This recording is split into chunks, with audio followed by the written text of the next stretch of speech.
This project is about car aerodynamics. So when we talk about car aerodynamics, we usually think about two different forces. Those forces are drag, which you see in the red, is pushing against the car. And we have lift, can also be called downforce. Lift is usually when we're pushing the car up, but whenever we're pushing it down, we can call that downforce. But it's basically just negative lift. So the first one we're going to look at is actually one that we're quite familiar with, as we did a whole lab on this, is drag force. This equation is a little bit different to the one we used in class, but we can see the different factors that are used to calculate the drag force, right? And we have drag coefficient, the reference area, density of fluid, velocity. We see here on this graph on the right that as we increase velocity, force of drag becomes very high and very significant.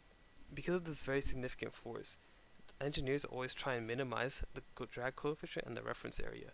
The reference area is simply the frontal surface area of the car, and the drag coefficient is just how that frontal area reacts with the air around it. And we see that here, the force of drag is proportional to v squared, which is why we see such a drastic increase in the force.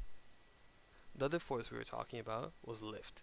And we see here in this diagram of a car that we have force going down, which is the force of gravity, and the force pushing against it, which is the normal force.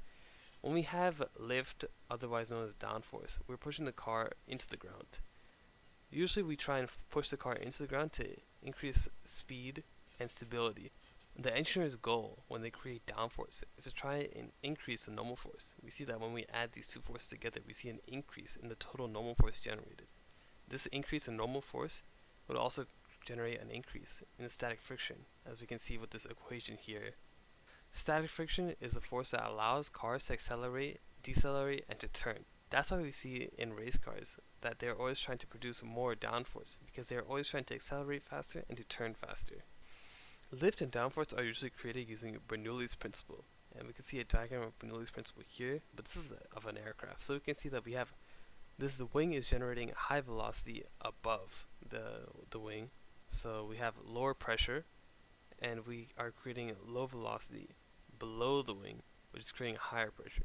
This difference in pressure is creating a force upwards. We see with these arrows, this is creating lift to push the airplane up.